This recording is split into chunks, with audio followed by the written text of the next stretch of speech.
Mario Kart World has been out, and I've gotten a lot of gameplay into it. I've beaten all the knockout tours, all the Grand Prix, unlocked the secret game mode that I'm going to keep obscuring just because it is still new enough that there might still be some spoilers ahead.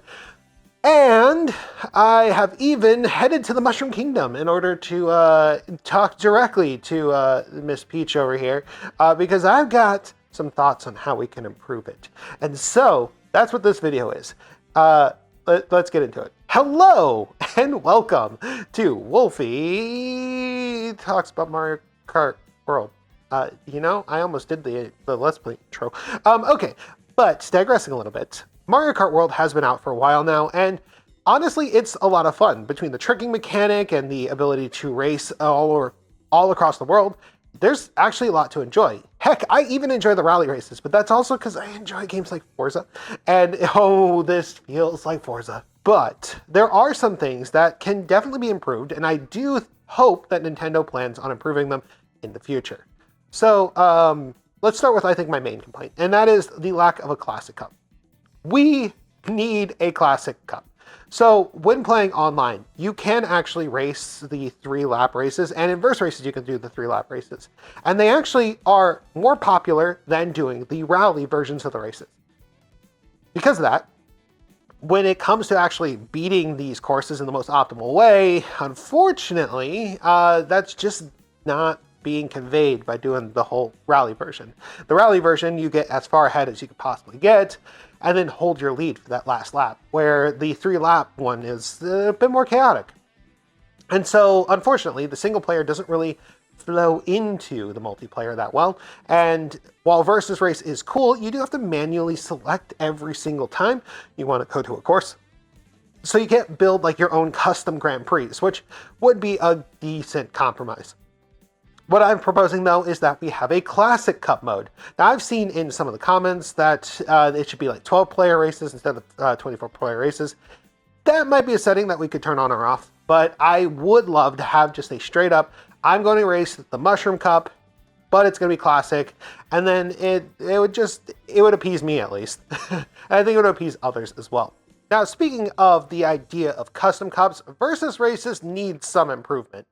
For one, having a race queue would be nice where I could say, hey, I'm going to race this race, this race, and this race because I want to just play them in that order. Or even have something that, when you're playing with friends, you can kind of work out ahead of time. Unfortunately, it's very, very limited. Like setting-wise, you can have hard CPU carts and frantic items, but you can't have bananas only or blue shells and golden dash mushrooms. I think that's their actual name, as weird as that sounds. But the point is, you can't really customize it to the same level that you could in Mario Kart 8. And so I would love some of those customizations back because, well, versus mode is kind of our stand-in for not having a Classic Cup. And if you're not going to add the Classic Cup, at least allow me to sort of manufacture my own. It's also the only way to really practice these courses and how a lot of people are going to prefer to play them online. More often than not, when you're online, you're going to see random selected, and that is because random makes it so that you play the courses in their classic configuration, which is where everybody wants to play them. So, while yes, having the rally modes and the in-betweens are really cool, I do see this as sort of a hindrance to how most people want to play. But you know what could kind of fix that? An extended race mode. Now, I know this might sound crazy, but when people first saw Mario Kart World, they thought you were going to have in-between intermission races that got you to the starting line and then do the 3 laps on the course like normal. And honestly, that would be a really fun way to play. Like, make it like a mega mode. And I understand why it's not the case. Nintendo Switch 2 is both a handheld and a console. And that is a very console way of thinking. If you were to do it with the intermissions plus the 3 laps, you're probably looking at like a 20-minute Grand Prix, where the current Grand Prix can be had for about 10 to 12-ish minutes, give or take. So the idea of making essentially a Super Prix, if you will, where you race the thing 3 laps, go on to the intermission course, the intermission course counts as maybe half points or something like that, and then you go on to the main course, would actually be a really, really cool way to make this game even more enjoyable for even more players. The other thing that this game kind of does right and a little bit wrong are the player outfits. Well, the character costumes. So there are a lot of playable characters between the characters that are the mobs, which do not have outfits, and the main Mario cast, which do. But outfit distribution is one thing that is already a little bit weird, because unfortunately, some characters don't have that many outfits, and some characters do, and it's like impossible to find the right one. Like, for example, Princess Peach has a bunch, Mario has a bunch, Luigi has a bunch, but Rosalina has like a handful, Daisy has a handful. Those are both unlockable characters, by the way. You have to unlock them first. Bowser has like an okay-ish amount, but King Boo has a criminally low amount. And then Pauline, a character you don't even have to unlock, has one. All of one. So they're probably going to be adding in outfits with DLC. And comes with that would come what I would suggest honestly needs to happen, and that is that the character outfits need to be a sub-menu. Now, I know why they're not. They're not because there's this thing in menu design for video games. You have only so many slots that you can like add and change and everything. So if they made a sub-menu, they would have to like change some level of code so that they could add to the sub-menu. It's not really an excuse. I understand why they didn't do it. It's just make a sub-menu, guys. I should be able to select Peach and then select Peach's outfit, not select Peach, Peach, Peach, Peach, Peach, Peach, Peaches, Peaches, Peaches, Peaches, Peaches. Sorry. I should be able to select Princess Peach and then select the correct outfit, or Daisy and select the correct outfit. And I would love more outfits for characters like Pauline or even Donkey Kong, who also has only one outfit. Now, somebody pointed out that they're probably going to be adding in those outfits as promotional DLC because Donkey Kong Bonanza will be coming out soon, and having more outfits would make some sense. And I would like for them to add more outfits. I want a witch-themed outfit for Rosalina or Peach or Daisy. I don't care which one. Just make it happen. Heck, make it Pauline so then I could have the curly hair still, you know? But I don't have representation in this game, Nintendo. Now, I have one here that is really bizarre in idea, but would be really cool if they can do it. And that is Tony Hawk Pro Skater mode. Okay, hear me out. There could be an sort of arcadey mode. It could even be attached to battle mode if you want, where instead of hitting players with items, you go into an area with lots of trick areas and you see who can get the most points. And honestly, I'm surprised Nintendo didn't think about that, because the stuff you can do in this game, the extra tricks to everything, it just would feel so natural. There are places where there are literal half pipes in the world. There's no reason to use them except maybe to do tricks off of. And that would be just another really cool, really fun thing that maybe you can even throw in the open world. Maybe make the point system part of the open world, and that's just like a thing that you can just do. There's so many different avenues that Nintendo can go through with this that could actually make this a really fun feature. Currently is no scoring system. There's no trick points, no nothing. And I love the idea of having like an epic like 20 chain combo going that isn't practical for racing, but totally is practical for points. And actually, speaking of the free roam, this is the one thing that irks me about the free roam. You can enter free roam at any point by pressing the plus button and take over the cart.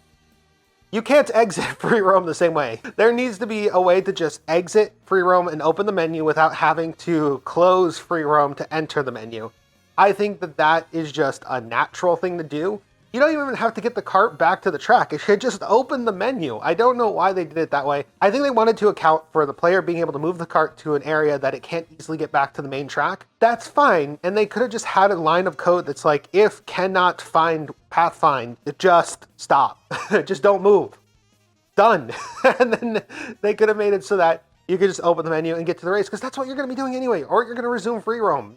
You aren't likely to need to wait at the menu.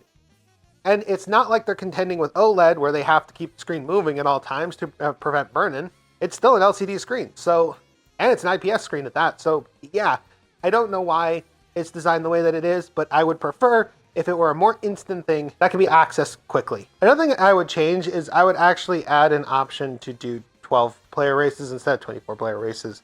For single player, it's fine. The CPU carts aren't nearly as vicious as normal players, but I have footage of me being wrecked and not even getting a kiss goodnight first. So You know, there are multiple times where I will be in the middle of the pack, and then at the end of the pack, I'll recover and then be sent straight to the back again. Not because of lack of skill, but because the items are so chaotic. If we could, maybe have a more competitive mode where that's a little bit turned down, it would be great. Because I think that people are getting good at this game. I know that they're getting good at this game. I've seen footage of people doing insane stuff, but it's really hard to do when there's a literal legion of red shells behind you, like 3 different mega mushrooms, and then a golden shroom who's just trying their best, but they get completely wiped out by a lightning strike in the middle of their shortcut. All this stuff has happened to me. And so, point is, while, Mario Kart can be a little bit rough and the chaos is actually kind of appreciated, having a competitive mode where maybe the number of races is cut down or the frequency of items are cut down would be kind of appreciated. While we're at it, Shine Runner, come on, bring it back, please. Battle modes, there's like a coin mode, there's balloon battle, more battle modes. Come on, it's not that hard. You did it last time. There was a cops and robbers mode in the 3DS version, and I loved that one. Do that again. Like, just more modes, more fun, more things to do. The open world is a lot of fun as well, but you know what there is a problem with in there? Is there's no way to track how many P-switches to completion you're at, or panels. Well, the panels are a little bit better, but the panels and then the Peach medallions. I don't know how completed a region is. Like, just a percentage per region would be nice. That would help a lot. Or even just like, hey, there's this many P-switches here. Just something like that, because if I don't have that, I'm just driving at random, which I do, and I enjoy. I just got to go in the open world to waste time anyway. But if I were going into the open world to waste time with purpose, that would be kind of nice. And also, I'm a little disappointed that the titular secret game mode that would require me to do that, jump into a portrait, doesn't have its own P-switches? Like, I know it's dumb. I know it would be weird to just kind of instance those two separately, but those challenges going backwards would be just as difficult. And I mean, it had more to do. The thing is, there's a lot to do already, and I hate to say it, but I already see DLC on the walls of what's going to happen in this game. It's unfortunately inevitable. There are places where they are very much hiding. I tried to get a good glimpse of the Northern Sea area, and Lakitu works overtime to keep you from looking over there. And I'm like, okay, all right, I see it. And they're reserving spots to do more. And that's okay. I just hope they aren't charging us for it. And that's just included in the price. That would be awesome. Now, one thing I will say about Mario Kart World is the music absolutely slaps in this game. If you have not heard EDM remix of Baby Park, which is in the game, you are missing out. Look it up. It is great. But unfortunately, there is no way to just listen to the music. Even Nintendo Music hasn't updated to have Mario Kart World's tracks in there. And I would unironically listen to it on that app because the songs just go that hard. And I would love just the music mode. Heck, you can make it a collectible. I might have to explore around the world collecting music discs. I would do it too. That's the worst part. I would have fun while doing it. So come on, Nintendo, give me a music mode. You added it to Donkey Kong. Why didn't you add it to the Mario Kart World? The game that's got allegedly somewhere around 500 tracks or something like that. It's insane. I want it. I want it in my Nintendo Music. I just want to listen to this stuff. I could just listen to the music of Mario Kart World alone. It's standalone. I don't even need the game with it. I just need the music. So overall, Mario Kart World is a really fun game. With a couple of little tweaks, it could become the best Mario Karts ever. Of course, that will be subjective, and some people are going to always prefer 8 over World just because of the pure chaos. But I do think that this is an awesome game, and I really look forward to seeing what Nintendo actually does with it, because I'm sure it's going to sell consistently throughout the Switch 2's lifetime. So that's where we're going to end this discussion today. What would you like to see? Put it down in the comments below. And I will see you in the next video. Wolfy, out.